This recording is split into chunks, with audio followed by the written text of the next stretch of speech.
Mis padres dijeron en la cena: «No eres ni la mitad de mujer que tu hermana». Aparté mi silla y dejé caer mi copa de vino deliberadamente sobre el mantel blanco. El líquido rojo se extendió como sangre entre los platos de porcelana fina, mientras todos me miraban horrorizados. Mi madre ahogó un grito. Mi padre se puso rojo de furia, pero yo solo sonreí. «Tienen toda la razón», dije con una calma que sorprendió hasta a mí misma. «No soy ni la mitad de mujer que Victoria. Soy el doble». Saqué un sobre manila de mi bolso y lo dejé caer sobre la mesa, justo en medio del charco de vino. «Ábralos cuando yo me vaya. Creo que querrán leerlo a solas». Me puse de pie, recogí mi abrigo y caminé hacia la puerta sin mirar atrás, mientras escuchaba a mi padre gritar mi nombre con esa voz autoritaria que alguna vez me hizo temblar. Ya no. Soy Fernanda Reyes, 32 años, enfermera de urgencias en el Hospital General de la ciudad. Durante toda mi vida fui la hija invisible, la que nunca fue suficiente, la sombra perpetua de mi hermana menor Victoria. Crecimos en una casa de clase media en las afueras de la ciudad, donde mi padre Héctor trabajaba como supervisor en una fábrica de textiles, y mi madre Blanca era secretaria en una escuela primaria. No éramos ricos, pero tampoco nos faltaba nada, excepto equilibrio. Victoria nació cuando yo tenía 5 años, y desde el momento en que llegó a casa envuelta en su mantita rosa, mis padres dejaron de verme. No fue algo gradual, fue instantáneo, como si alguien hubiera apagado un interruptor. De repente, todos mis logros se volvieron invisibles, mientras que cada sonrisa de Victoria era un milagro digno de celebración. Cuando aprendí a leer a los 6 años, mamá apenas levantó la vista de la cuna donde Victoria dormía. «Qué bien, mija», murmuró distraídamente. Pero cuando Victoria dijo su primera palabra a los 10 meses, papá organizó una pequeña fiesta familiar. El patrón continuó durante toda nuestra infancia.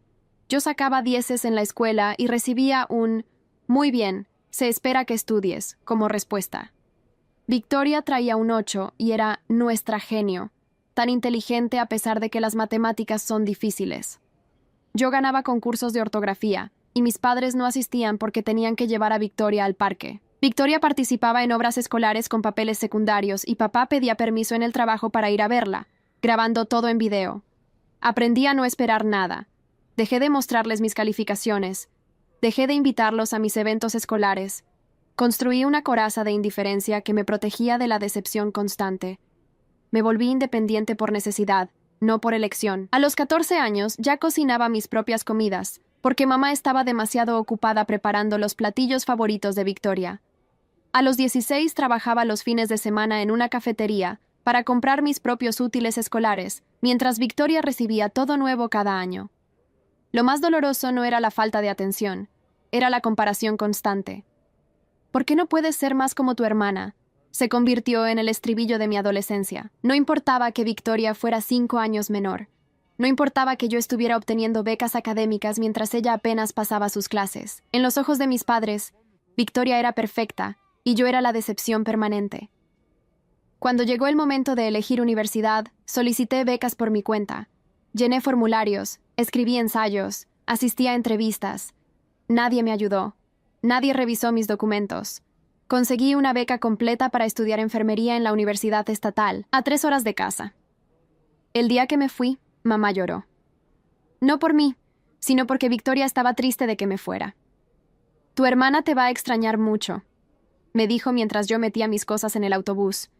Ni siquiera un abrazo, ni un «te vamos a extrañar». Solo preocupación por los sentimientos de Victoria. Los años de universidad fueron liberadores. Por primera vez en mi vida, nadie me comparaba con mi hermana. Mis profesores me valoraban por mis propios méritos. Hice amigas que me apreciaban por quien era. Descubrí que era buena en mi trabajo, que tenía un talento natural para la medicina de emergencia, para mantener la calma en situaciones de crisis. Me gradué con honores. Conseguí trabajo inmediatamente en el mejor hospital de la ciudad y construí una vida de la que me sentía orgullosa. Victoria, mientras tanto, había abandonado 3 carreras diferentes. Primero diseño de modas, luego psicología, luego comunicación. Cada vez que dejaba una, mis padres encontraban excusas. «Está buscando su pasión», decía mamá. «No todos encuentran su camino tan rápido», agregaba papá, con una mirada acusadora hacia mí, como si mi estabilidad profesional fuera un reproche a la indecisión de Victoria. Nunca mencionaban que yo había pagado mi propia educación, mientras que ellos financiaban cada uno de los intentos fallidos de Victoria. A pesar de todo, yo seguía intentando. Seguía asistiendo a las cenas familiares mensuales que mamá organizaba religiosamente.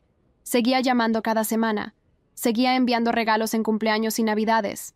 Seguía esperando, en algún rincón profundo de mi corazón, que algún día me vieran, que algún día reconocieran mi esfuerzo, mi éxito, mi existencia. Hace 6 meses, Victoria anunció su compromiso con Emilio, un contador que trabajaba en la firma donde papá había conseguido que ella trabajara como recepcionista, después de abandonar su tercera carrera. Mis padres organizaron una fiesta de compromiso que costó más de lo que ganaban en 3 meses. Invitaron a más de 100 personas. Contrataron un salón, una banda, un servicio de catering elaborado.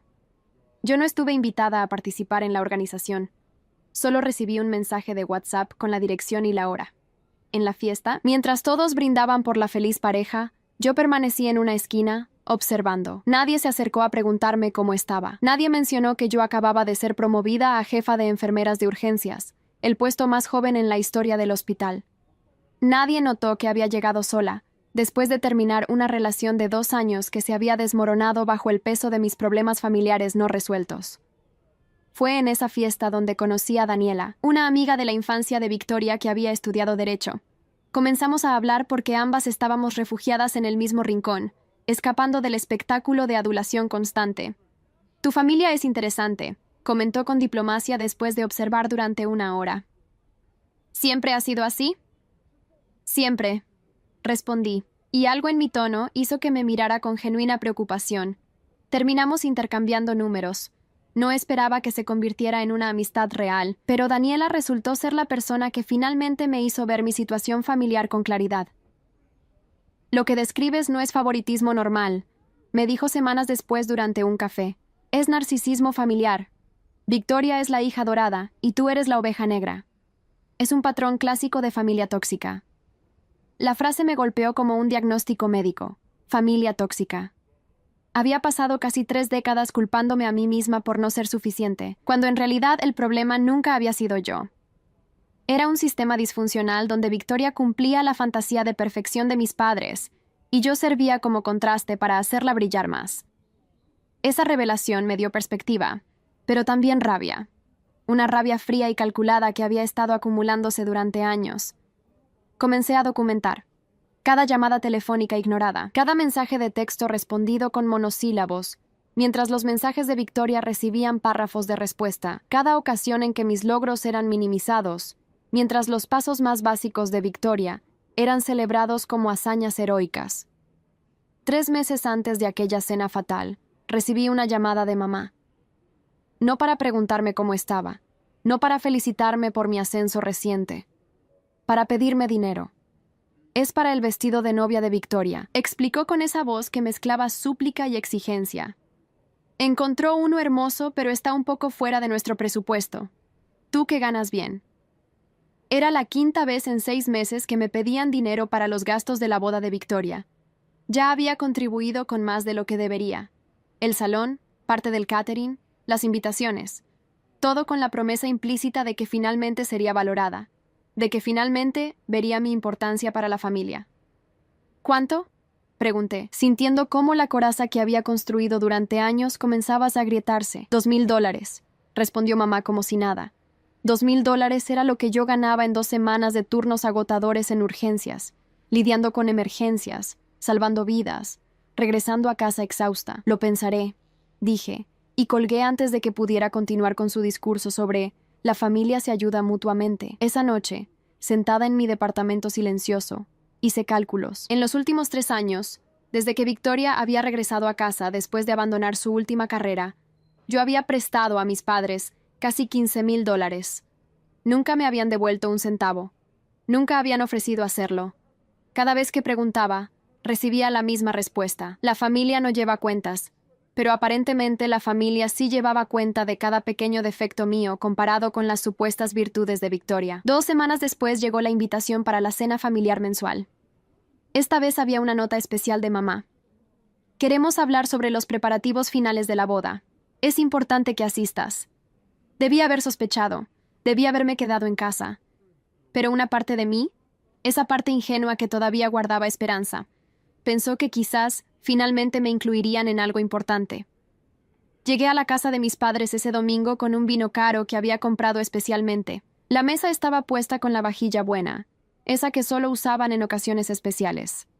Victoria ya estaba allí, radiante con un vestido nuevo que probablemente había costado más que mi renta mensual. Emilio estaba a su lado, sonriendo con esa expresión de satisfacción que tienen los hombres, que saben que han conseguido a la hija favorita. La cena comenzó con normalidad. Mamá sirvió su famoso pollo al horno, el que solo preparaba cuando Victoria venía. Yo había comido pasta simple las últimas 5 veces que había visitado sola. Papá abrió una botella de vino, no la que yo había traído, sino una que él había comprado especialmente para la ocasión. Para celebrar a nuestra familia, dijo levantando su copa, mirando directamente a Victoria.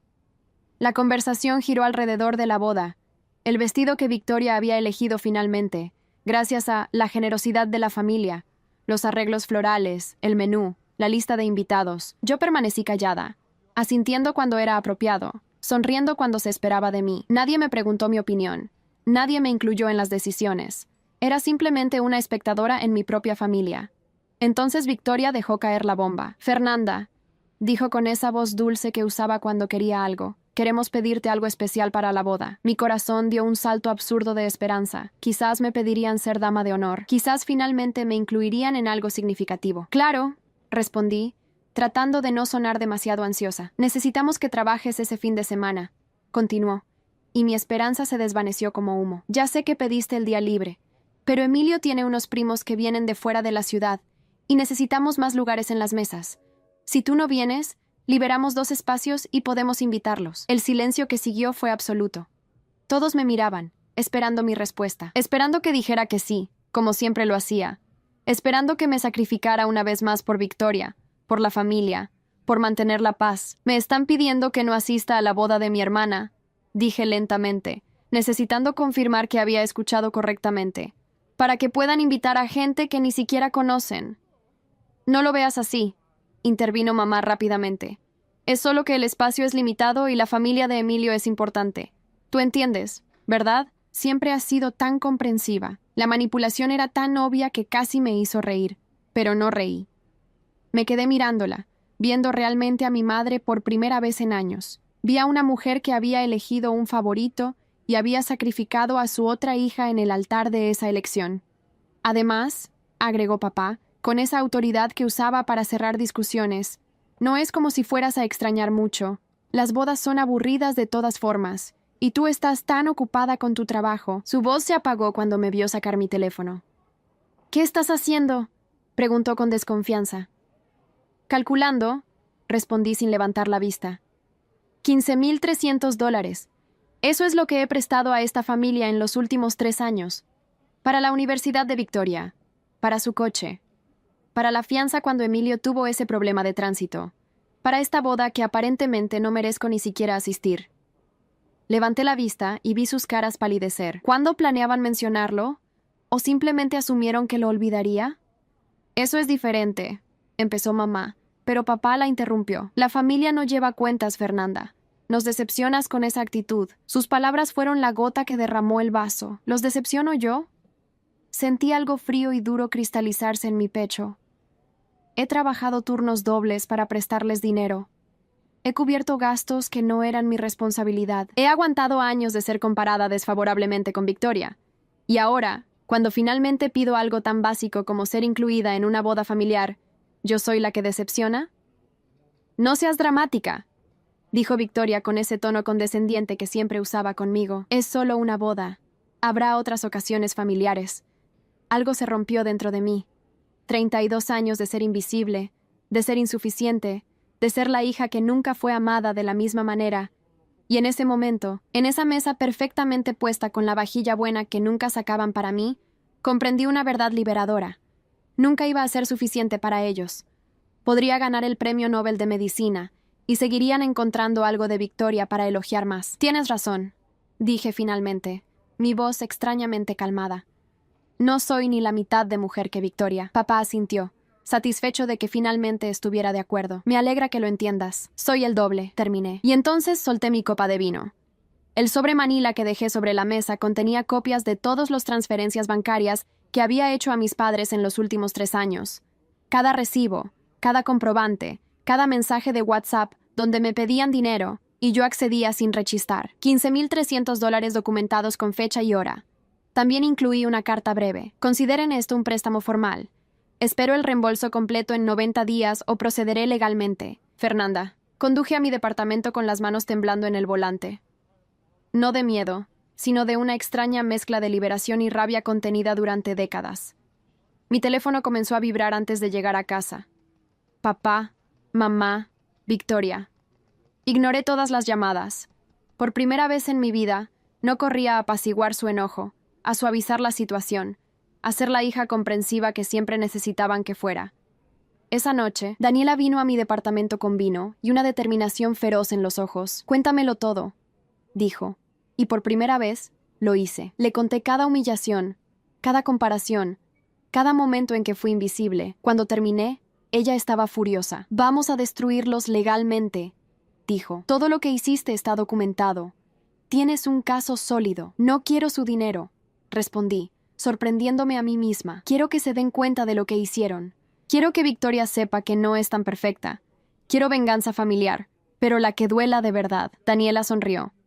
«Entonces investiguemos un poco». Los siguientes días fueron reveladores. Daniela, con sus conexiones legales, comenzó a hacer preguntas discretas. Yo usé mis turnos en el hospital para hablar con personas que conocían a Victoria y Emilio. Lo que descubrimos fue explosivo. Emilio había estado casado antes. Un matrimonio de 2 años que terminó cuando su esposa lo descubrió robando dinero de la cuenta conjunta para apostar. El divorcio fue rápido y silencioso, con su familia pagando para mantenerlo fuera de los registros públicos. Victoria no tenía idea. Mis padres narcisistas tampoco. Pero eso no era todo. Victoria había estado mintiendo sobre su trabajo. No era asistente ejecutiva como decía. Era recepcionista temporal, reemplazando a alguien en licencia por maternidad. Su contrato terminaba en 2 meses, justo después de la boda. No tenía trabajo permanente, no tenía ahorros, y según su compañera de departamento, a quien Daniela conocía, debía 3 meses de renta. «La hija favorita es un fraude», dijo Daniela con satisfacción. «Y el príncipe azul es un apostador mentiroso». Más llamadas llegaron durante esa semana. Mensajes cada vez más desesperados.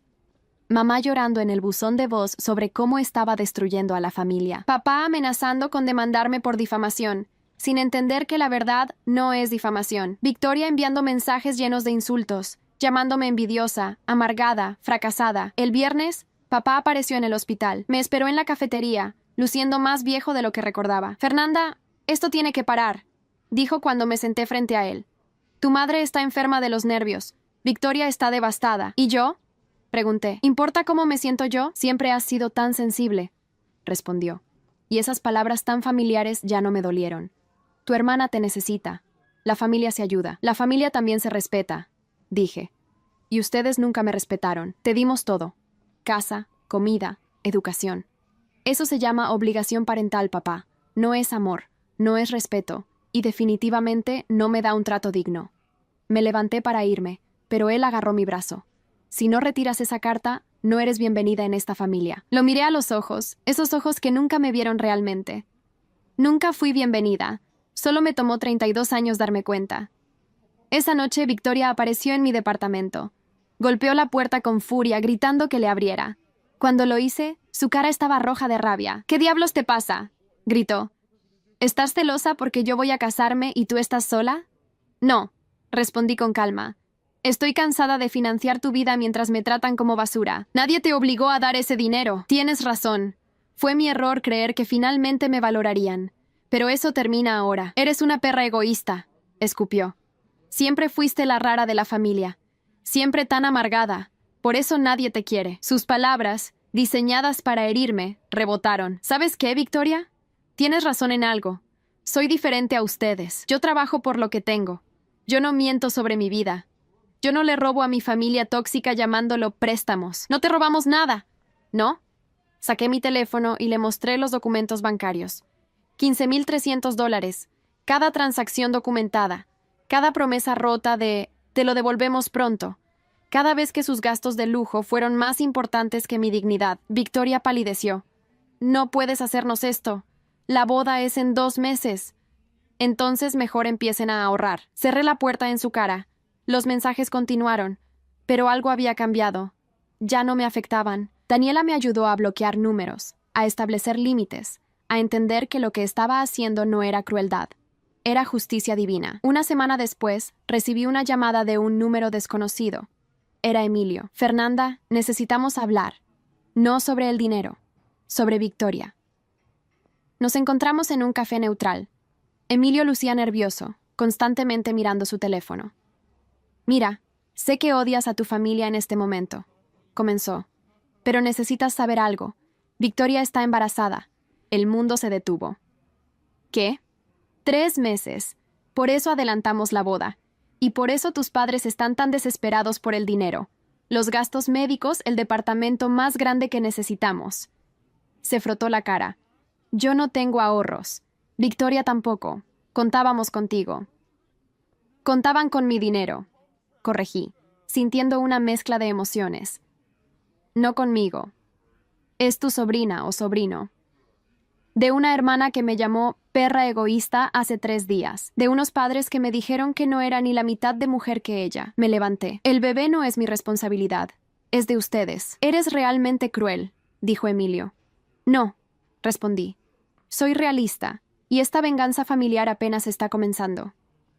Esa noche, Daniela llegó con noticias. «Encontré algo grande, realmente grande». Abrió su laptop y me mostró documentos de la corte. El primer matrimonio de Emilio. Su ex esposa presentó cargos por abuso financiero. Él vaciaba cuentas, apostaba su dinero, incluso empeñó el anillo de compromiso de ella. «Todo está aquí, público y registrado. Victoria no sabe nada de esto», dije lentamente. «Exacto. Y tus padres tampoco. Todos creen que Emilio es el perfecto esposo». Daniela me miró. «La pregunta es, ¿se lo dices?» Pensé en todas las veces que Victoria había sido protegida de la verdad, en todas las mentiras que mis padres narcisistas habían permitido para mantener su fantasía de la hija perfecta, en todos los años que yo había sufrido en silencio, mientras ella vivía en una burbuja de privilegio. «Todavía no», dije finalmente. «Dejemos que la boda se acerque. Dejemos que gasten más dinero que no tienen. Y entonces, cuando estén más vulnerables, cuando más hayan invertido en esta fantasía». Sonreí. «Entonces les mostraré quién soy realmente». Daniela levantó su copa de vino. «A la venganza servida fría, a la justicia divina», respondí. Los siguientes días mantuve silencio total. No respondí llamadas. No contesté mensajes. Dejé que mi familia tóxica se cocinara en su propia ansiedad. Según Daniela, quien seguía recibiendo información de su amiga compañera de departamento de Victoria, el caos era total. Mis padres habían tenido que pedir un préstamo para cubrir los gastos de la boda. Victoria había tenido que vender su coche para pagar la renta atrasada. Emilio estaba trabajando horas extra, probablemente también apostando esas horas extras según sus antecedentes. Todo su mundo perfecto se estaba desmoronando, y yo ni siquiera había hecho nada más que retirar mi apoyo financiero. 2 semanas antes de la boda, recibí un correo certificado, una demanda de mis padres por préstamo no solicitado y estrés emocional. Daniela se rió cuando se lo mostré. «Esto es perfecto», dijo. «Ahora tenemos que ir a corte». Y en corte, todo sale a la luz. ¿Todo?, pregunté. «Todo. Los mensajes donde te pedían dinero, los recibos que prueban que era préstamo. Y podemos incluir evidencia de patrón de abuso emocional». Sus ojos brillaron. «Esto va a ser hermoso». La fecha de la corte fue programada para una semana después de la boda. «Perfecto. Dejemos que tengan su día especial primero. Dejemos que gasten hasta el último centavo en una celebración que no podían pagar. Y entonces, cuando estén más endeudados y vulnerables, la justicia divina caerá sobre ellos». Pero yo tenía un as bajo la manga, uno que ni siquiera Daniela conocía todavía. Durante mis años de ser invisible en mi propia familia, había desarrollado un talento para observar, para escuchar conversaciones que no estaban dirigidas a mí, para recordar detalles que otros olvidaban. Y había recordado algo crucial. La tía Marta, la hermana de mamá, le había prestado a mis padres dinero hace años para la fianza de la casa. $50,000 que nunca devolvieron. Tía Marta y yo habíamos mantenido contacto esporádico.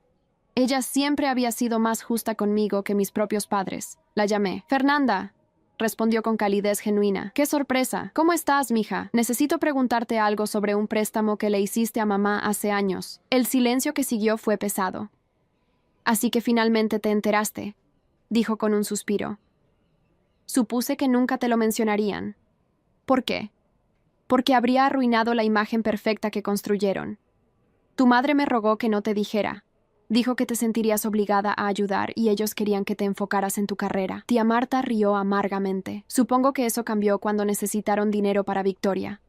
«¿Cuánto te deben?» «Con intereses. Después de todos estos años, cerca de $70,000. Pero son mi hermana. No iba a presionar». «¿Y si yo te ayudara a recuperar ese dinero?» La propuesta salió antes de pensarla completamente. «¿Qué tienes en mente?» Le conté todo. Los préstamos no devueltos, la demanda ridícula, la boda extravagante que no podían pagar, el embarazo de Victoria, los secretos de Emilio, todo. Cuando terminé, tía Marta estaba furiosa. Siempre supe que Blanca favorecía a Victoria, pero esto, respiró profundo. «¿Qué necesitas que haga? Únete a la demanda. Presenta tu reclamo. Muéstrales que no son las únicas víctimas de mi supuesta crueldad. Muéstrales que tienen deudas reales, no las imaginarias que inventaron para manipularme. Cuenta conmigo». 3 días antes de la boda, tía Marta presentó su demanda. La bomba explotó exactamente como esperaba. Mamá me llamó llorando histéricamente. «¿Cómo pudiste involucrar a mi hermana? ¿Cómo pudiste ser tan vengativa?» «Yo no la involucré», respondí con calma. «Ella tiene su propio reclamo legítimo. ¿O acaso tampoco planeaban devolverle su dinero?» «Es familia. La familia no se demanda entre sí». «Tienes razón. La familia tampoco excluye a sus hijas de bodas. La familia no pide prestado dinero que no planea devolver. La familia no tiene hijas favoritas». Mi voz se endureció. «Pero ustedes nunca fueron familia de verdad. Solo eran padres narcisistas con una hija dorada y otra que servía como cajero automático». Colgué antes de que pudiera responder. Daniela apareció en mi departamento esa noche con champán. «Es oficial. 3 demandas contra tus padres. La tuya, la de tu tía, y resulta que Emilio le debe dinero a su exesposa en manutención no pagada. Ella también presentó cargos ahora que sabe que se casa de nuevo». Descorchó la botella. «Tu familia está hundida legalmente». «¿Victoria sabe?», pregunté. «Según mi fuente, se enteró hoy. Emilio finalmente le confesó todo. El primer matrimonio, las deudas de juego, los cargos por abuso financiero». Daniela sonrió. «Están peleando. Feo». Por primera vez en semanas, sentí algo parecido a satisfacción. No alegría. No victoria. Solo una sensación de que finalmente, después de 32 años, la verdad estaba saliendo a la luz. La venganza familiar que había planeado estaba funcionando mejor de lo esperado. Pero aún faltaba el golpe final. La noche antes de la boda, Victoria apareció en mi puerta. Sin maquillaje, con ojos hinchados de llorar, luciendo más vulnerable de lo que la había visto en años. «Necesito hablar contigo», dijo con voz quebrada. La dejé pasar, curiosa por ver qué traería ahora. Se sentó en mi sofá, sus manos temblando. «Emilio me mintió», comenzó. «Sobre todo, su pasado, su dinero, sus deudas». Levantó la vista, y por primera vez vi algo genuino en sus ojos. «¿Tú sabías?» «Sí». «¿Por qué no me dijiste?» La pregunta era tan absurda que casi me hizo reír. ¿Por qué habría de hacerlo? Tú me llamaste perra egoísta. Nuestros padres me echaron de la familia. ¿Por qué iba a protegerte de tus propias decisiones terribles? Porque soy tu hermana. No, dije firmemente. Una hermana no habría permitido que me excluyeran de su boda. Una hermana no habría participado en años de compararme desfavorablemente. Una hermana no habría usado mi dinero para su vida perfecta, mientras yo era tratada como invisible. Me levanté. «No eres mi hermana, Victoria. Eres la hija favorita de unos padres tóxicos, y ahora estás pagando el precio». «Estoy embarazada», susurró, y asustada. «Entonces cancela la boda. Deja a Emilio. Aprende a ser responsable de tu propia vida». La miré sin compasión. «Pero no vengas a mí buscando rescate. Ese banco cerró». Victoria se fue llorando. No sentí remordimiento. Al día siguiente era la boda. No fui invitada, pero Daniela sí, fue como mi informante. grabando todo en su teléfono discretamente. Me envió actualizaciones durante toda la ceremonia. La mitad de los invitados no vinieron. Aparentemente el rumor de las demandas corrió rápido. Victoria está llorando en el baño. Emilio está bebiendo mucho en la barra. Tu mamá está tratando de mantener la sonrisa, pero se ve miserable. Tu papá acaba de pelear con el coordinador del evento porque el pago del saldo fue rechazado. La boda de ensueño de Victoria estaba convirtiéndose en una pesadilla pública. Y yo estaba en casa, tranquila, sabiendo que la justicia divina finalmente había llegado. Pero la verdadera bomba explotaría en la corte la siguiente semana, donde todo saldría a la luz, donde todos verían exactamente qué tipo de familia tóxica eran, y donde yo, la hija invisible, finalmente sería vista. El lunes siguiente a la boda desastrosa, el teléfono de Daniela no dejaba de sonar. «No vas a creer esto», dijo cuando contesté. Victoria canceló su luna de miel. Emilio está viviendo en un hotel, y tus padres recibieron notificación de embargo de su casa. ¿Embargo? Los préstamos para la boda. No pueden pagarlos. El banco ya inició el proceso. Daniela sonaba casi alegre. La familia perfecta se está desmoronando en tiempo récord. 3 días después, mamá apareció en el hospital. Me esperó fuera de mi turno, luciendo 10 años más vieja. Cuando salí, se levantó rápidamente. «Fernanda, por favor, necesitamos hablar. No tenemos nada que hablar. Vamos a perder la casa», dijo desesperadamente. «El banco nos dio 30 días. Tu padre está enfermo de la presión. Victoria y Emilio se separaron. Todo se está cayendo a pedazos. ¿Y esperabas que yo los rescatara? ¿Otra vez? Eres nuestra hija. Soy su cajero automático», corregí. «Esa es la única razón por la que están aquí ahora. No porque me amen, no porque se arrepientan, sino porque necesitan dinero. No es así». Pero su voz carecía de convicción. «Entonces dime, mamá, en todos estos años, ¿cuántas veces me llamaste solo para saber cómo estaba? ¿Cuántas veces celebraste mis logros como celebrabas los de Victoria? ¿Cuántas veces me defendiste cuando papá me comparaba con ella?» El silencio fue mi respuesta. «Exacto, nunca, porque yo nunca fui su hija de verdad. Solo era la útil». «Cometimos errores», admitió finalmente, las lágrimas corriendo por sus mejillas. «Pero somos tus padres. La familia perdona. La familia también pide perdón sincero. La familia reconoce el daño que causó. La familia cambia». La miré directamente. «Ustedes solo quieren que las cosas vuelvan a ser como antes, donde yo pagaba y me callaba. Eso no va a pasar». Me alejé, dejándola llorando en el estacionamiento. No sentí culpa, solo una libertad extraña y nueva. La audiencia de corte fue programada para el viernes. Daniela había preparado todo meticulosamente: documentos, mensajes de texto, correos electrónicos, testimonios. Teníamos un caso sólido contra mis padres narcisistas. La noche antes, Victoria me envió un mensaje. «Emilio se fue. Se llevó todo el dinero que teníamos. Estoy embarazada y sola. ¿Estás contenta ahora?». Respondí: «No es mi felicidad lo que importa. Es tu realidad. Bienvenida a las consecuencias de elegir mal. Eres un monstruo. Soy el reflejo de lo que ustedes me convirtieron».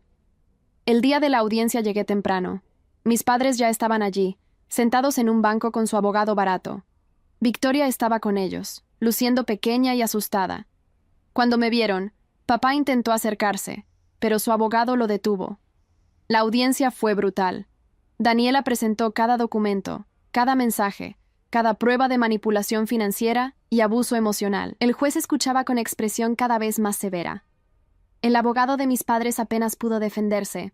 Sus argumentos de «es familia» sonaban huecos contra la evidencia sólida. Tía Marta testificó sobre su préstamo no pagado. La exesposa de Emilio testificó sobre sus deudas y mentiras. Un psicólogo experto en familia tóxica testificó sobre patrones narcisistas y hijos favoritos. Fue devastador y público y exactamente lo que necesitaba. Durante un receso, Victoria me interceptó en el baño. «¿Vas a destruirnos completamente?», preguntó. «¿Eso te hace sentir mejor?». «No se trata de sentirme mejor», respondí. «Se trata de justicia divina, de que finalmente paguen por años de abuso emocional, de que entiendan que no pueden usar a las personas y esperar 0 consecuencias. El bebé es inocente en todo esto. El bebé no es mi responsabilidad, es tuya, y de Emilio, donde sea que esté». Me lavé las manos calmadamente. «Deberías haber pensado en tu hijo antes de echarme de la boda que yo pagué parcialmente». El juez falló a nuestro favor en todos los puntos. Mis padres debían devolverme $15,300 más intereses. A tía Marta, $70,000 más intereses. Los gastos legales también corrían por su cuenta. El total era devastador. ¿Cómo vamos a pagar esto?, sollozaba mamá en el pasillo. No es mi problema, dije mientras pasaba. Esa noche, Daniela y yo celebramos con cena cara. Lo lograste, dijo levantando su copa. Venganza familiar perfecta. No fue venganza, respondí. Fue justicia. Hay diferencia. 2 semanas después, mis padres pusieron su casa en venta. No tenían opción. Las deudas eran demasiado grandes. Victoria se mudó a un departamento pequeño, trabajando tiempo completo por primera vez en su vida. Emilio desapareció completamente. Rumores decían que huyó a otro estado evadiendo sus deudas. La familia perfecta se había desintegrado. Y yo finalmente podía respirar. Un mes después de la audiencia, recibí una carta manuscrita de papá. No la esperaba. La abrí con curiosidad. Fernanda, he tenido tiempo de pensar. Sobre todo lo que dijiste, sobre cómo te tratamos. Tienes razón, fuimos terribles contigo. Favorecimos a Victoria de maneras imperdonables. Usamos tu generosidad sin gratitud. Y cuando finalmente te defendiste, te castigamos por ello. No espero perdón. Solo quería que supieras que finalmente veo la verdad. Siento haberte fallado como padre. Papá. La carta me sorprendió. No porque quisiera reconciliación, esa puerta estaba cerrada, sino porque significaba que quizás, finalmente, habían entendido el daño que causaron. Victoria me escribió también. Tuve al bebé, una niña. La llamé Fernanda. No porque espere que estés en su vida, sino porque quiero que ella sepa que hubo alguien en esta familia que se mantuvo firme en sus principios, alguien que no se dejó pisotear. Quiero que ella sea fuerte como tú, no débil como yo fui. No respondí ninguna de las cartas, no por crueldad, sino porque no tenía nada más que decir. Mi historia con ellos había terminado. La justicia divina había prevalecido. 6 meses después, estaba en mi departamento nuevo, más grande y hermoso, cuando sonó el timbre. Era tía Marta con un cheque.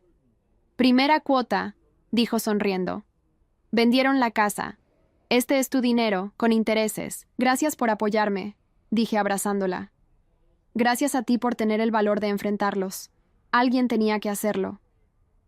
Esa noche, sola en mi nuevo hogar, reflexioné sobre todo lo sucedido.